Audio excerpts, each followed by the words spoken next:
Hello, everyone. Thank you for joining us here at the World Bank Group headquarters in Washington, D.C. for the World Bank Group IMF Spring Meetings. I'm FERNANDO, your host for today's event, responding to global shocks and managing uncertainty, a conversation between World Bank Group President David Malpass and IMF Managing Director Kristalina Georgieva. As the world deals with overlapping crises and conflicts, these spring meetings are focused on the actions that countries can take to respond and build resilient systems for the long term. To kick off the week's public programming, I hand it over now to President Malpass and Managing Director Kristalina Georgieva. Thank you very much. Welcome, Kristalina. This will be one of the more enjoyable conversations of the week because we're pretty unscripted. We have crises going on around the world. I know you just put out the World Economic Outlook forecast this morning, so I wonder how do you see things from the macro standpoint? And then we'll also, I know, be talking about Ukraine, about the need for food security worldwide and other topics. But WEO came out? Well, it came out, and to put it very simply, we are facing a major setback for the world economy because the pandemic's impact is not yet over, the recovery is not completed, and on top of it, we have Russia's invasion of Ukraine, devastating for people in Ukraine, but also impacting countries close and far. When we look at the numbers, the growth projections for this year, 3.6%. This compares to 6.1% in 2021, when the recovery was picking up momentum. And what is very troubling is that this negative impact of the war goes to so many places. We are downgrading 143 countries. This is 86% of global GDP. And on top of it, we have inflation speeding up. It is driven now by continuous supply chain interruptions, and we need to remember that China has been closing down big cities because of COVID, but it is driven so much because of energy and food prices, as well as some of the metals going up, fertilizer prices going up. That is our toughest moment, to have growth down when we want it to go up and inflation up when we want it to go down. And if you translate this into human terms, what does it mean? People's incomes down, hardships up. And in that context, we also recognize that we have two other problems. One is risk of fragmentation. If we are to move in a world where we have separate cross-border payment systems for different blocks of countries, different reserves compositions, less trade, we know that this would be a poorer world. And when we look at this year, next year, we recognize that this is all in a context of extreme uncertainty. The war may get worse, the sanctions can tighten up, COVID may roam again around the world, and we know that we can have shocks that cause failure of crops. So for policymakers, tough time, and this is why this week is so important for us to come on the same page. That's right. And I know that you look at the same world with much more focus on low-income countries. And I would be very interested to get into how you see food, fuel, pressures on low-income countries building up. They are building, and you know the connection is direct because for poorer countries and for people for poorer people, they spend more of their income on food, and so the price increases really hit them. So I think the world really needs to focus on both the economic side of it. Of course, we hope for peace, for ways that the war can be stopped, and that some of these crises can be alleviated. But while they're occurring, I think it's critical that we focus also on more supply. I'm concerned by the forecast that you've cited, and we're looking at in the same way that the slowdown from 2021 is substantial, and so all we can do, if we can combine efforts of the world to produce more energy, more food, more fertilizer at a time when the world really needs it, I think in more that's going to help. And in more places. For the poorest countries, there are farmers, and they really want to grow crops, and so having them have some access to fertilizer is important. We're trying to do, one approach that we're taking is in terms of targeted support. That means farmers that can't afford fertilizer, there can be income support or cash support to help them buy fertilizer with a voucher. That's an effective program, because then they're able to grow crops, and that helps their family and other people within their community. So some part of this can be community-based. I also think the advanced economies have to really step forward with food aid, but even more importantly with food production, fertilizer production, and above all, a core element is this energy production problem as the world tries to get away from Russian energy supplies.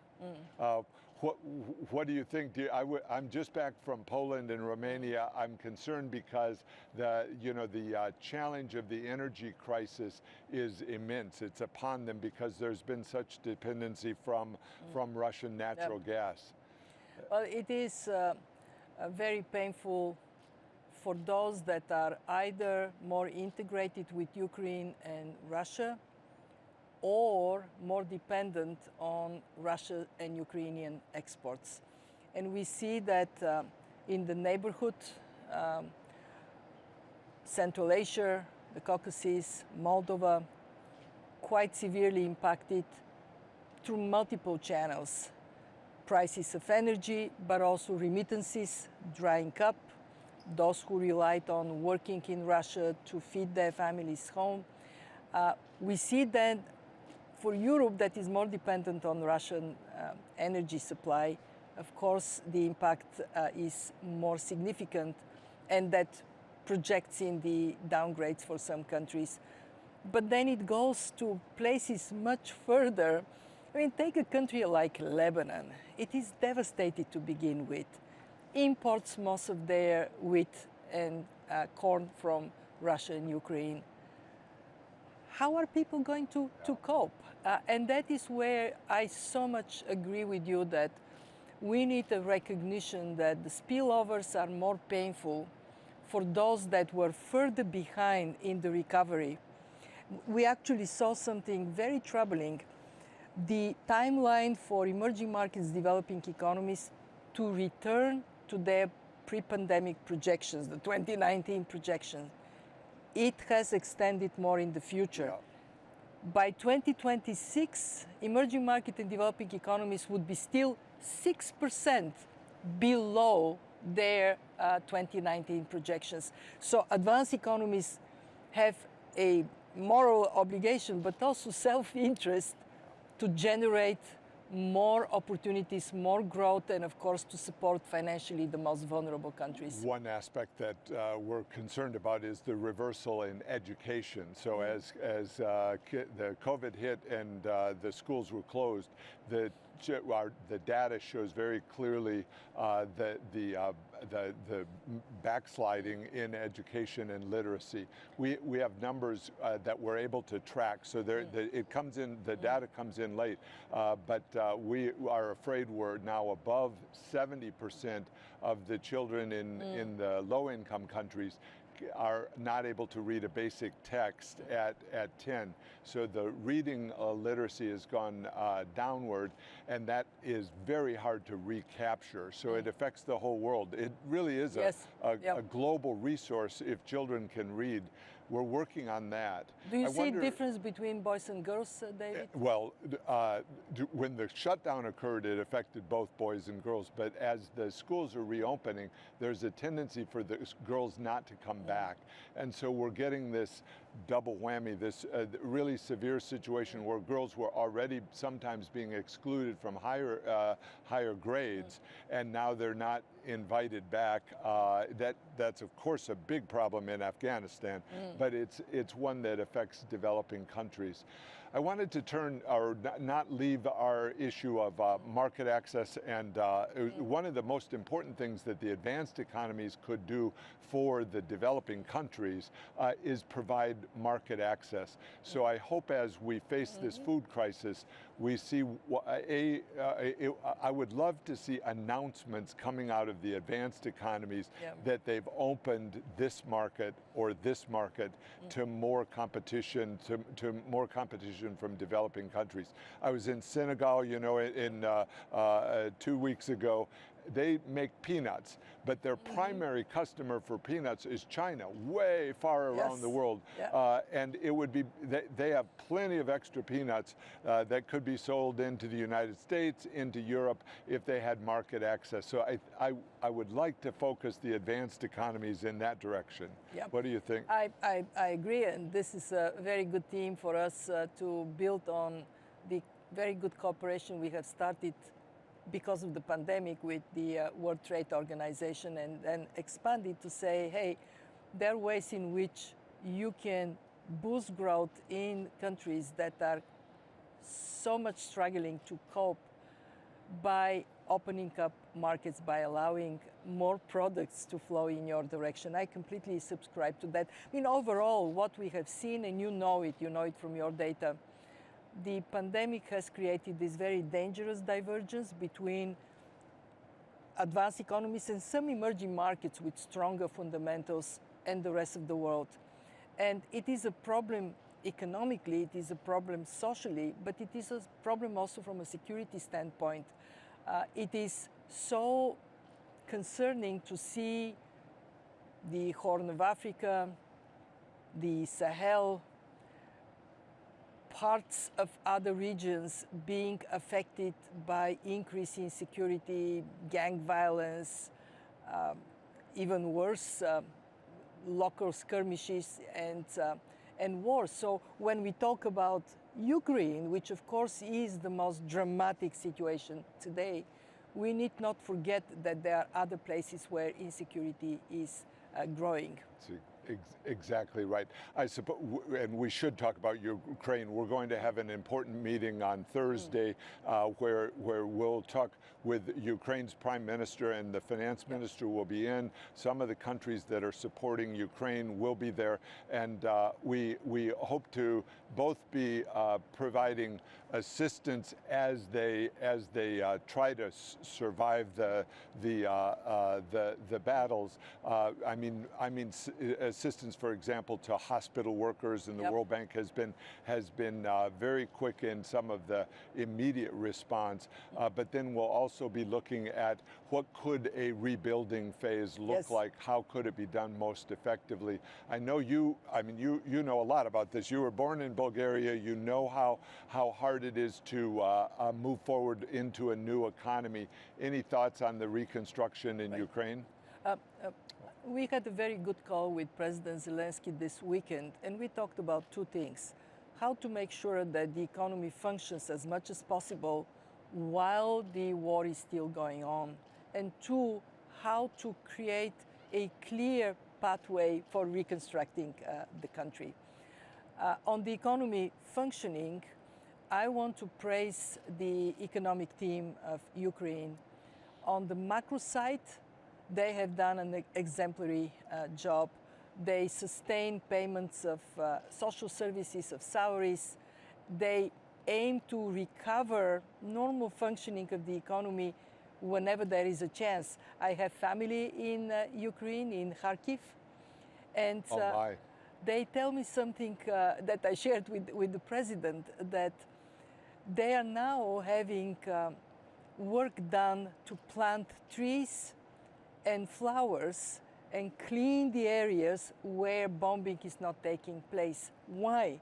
To bring that sense of normalcy to people. And amazingly, they're seeing flourishable products like milk, cheese reappearing. So it is important for everybody that is listening to us to recognize that there is war, but there is also part of the country where people go to work, farmers continue to provide absolutely critical food supply for the country, and we have a duty to support Ukraine during the next couple of months. We are discussing what would that mean in terms of financing. As you know, we have provided $1.4 billion in emergency financing to make sure there is this buffer for Ukraine, but more would be necessary. And it would be a great investment over the next couple of months to keep the economy functioning and prevent inflation shooting up, prevent money printing just to pay the salaries, prevent that risk of people getting desperate because the war continues and there is no sign of an end. But then comes your question, and actually I'm so glad we're talking, because the World Bank is the institution to lead reconstruction. From us, from the fund, we would do everything we can for balance of payment support, for effective budgetary provisions, and then of course quality of spending. But for you, it would be to reimagine the future together with the Ukrainian leaders, and to say, here is a country that, yes, it has been so dramatically destroyed, but it can rebuild for the future, not rebuild entirely what was there in the past, and then integrate in the European economy with an eye that people get their skills, they get their businesses to be part of this broader economic community. My country went through this by joining the European Union, and it has been remarkably successful. I was just in Poland, and they went through a process starting really in the 1970s and into the 80s of trying to plan their future even while they were under communism. Yep. And so that becomes important. What is the plan, and how is it based on some market structures? They were able to have a stabilization of the currency, and I know Bulgaria, that was an important element of the success there. And so that will be one of the challenges for Ukraine. I think also the debt burden has to be worked through and reduced substantially. Yep. That'll be an element. And then the supply systems, if we can call it that, it's the how does land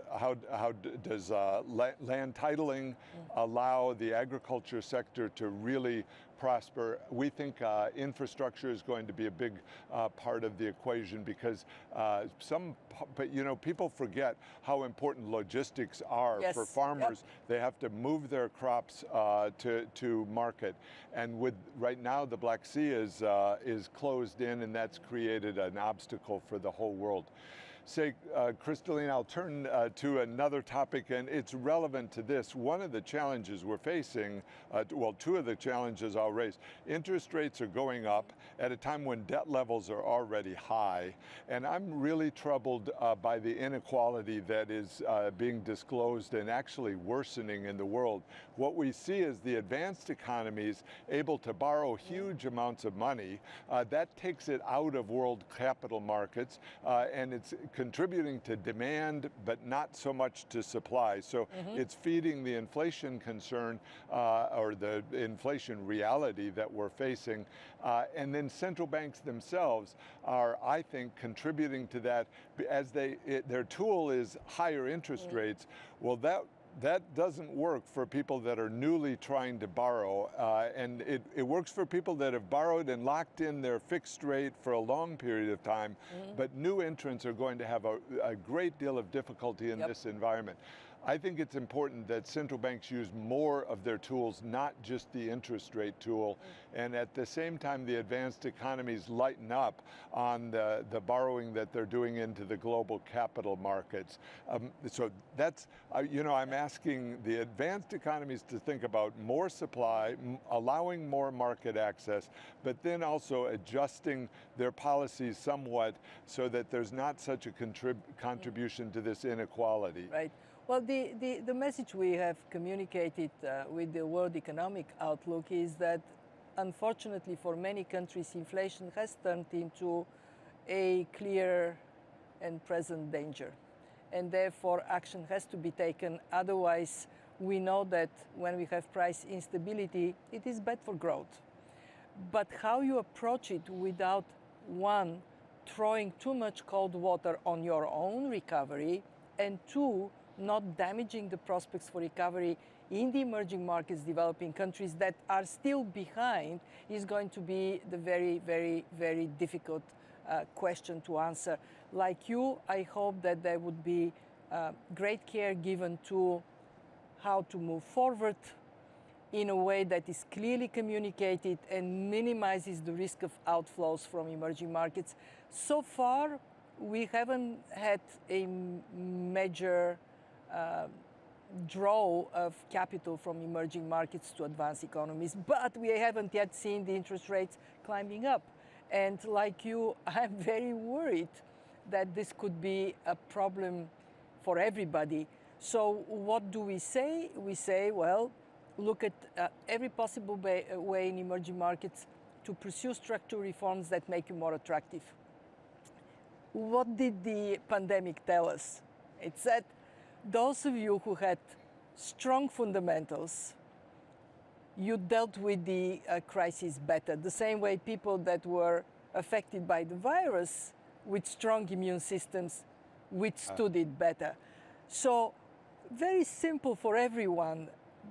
Don't shy away from reforming labor markets, making sure that if you use any subsidies that they're very well targeted, that your private sector can flourish domestically so you can get more growth and be more attractive to capital from elsewhere. We've worked together and hard to try to have more transparency in the debt, especially of the developing countries, but I think it applies to everyone. Even in the advanced economies, they take on debt and it's a little unclear what it's for. So for the developing countries, we really need to, I think, find ways that less of the debt is collateralized.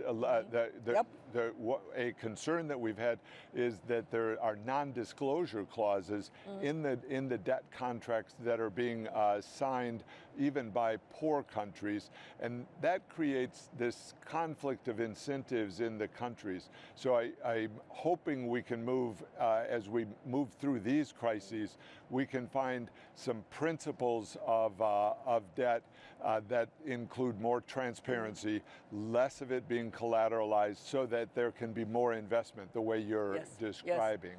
And it has been really great to work with you on this debt issue from the very beginning of the pandemic. You were the strongest voice for the debt service suspension initiative. I am humbled and proud to be part of this.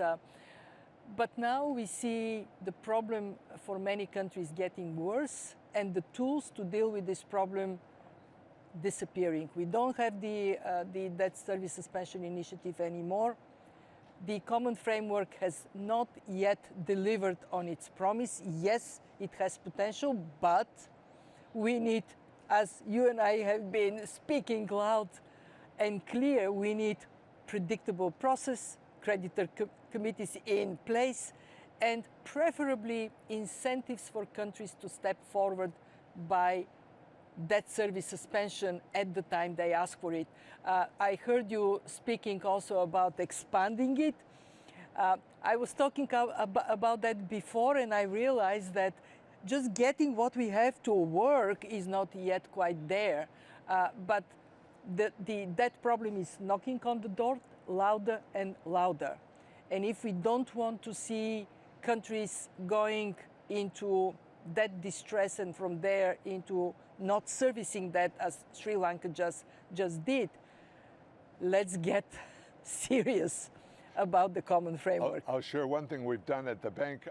At the prospect of interest rates going up, the worry is, wait a minute, the countries have a lot of floating rate debt. Yes. To my earlier comment, sometimes we don't know what the contract is, Yes. but as you see the contracts, a lot of it is floating rate debt. And so we have the ability within the bank to allow the countries to convert that to fixed rate debt. And we've had substantial success over the last year in countries locking in the longer term debt that they do have. So that's going to help a little bit. Also, we are providing net positive flows to a lot of the developing countries.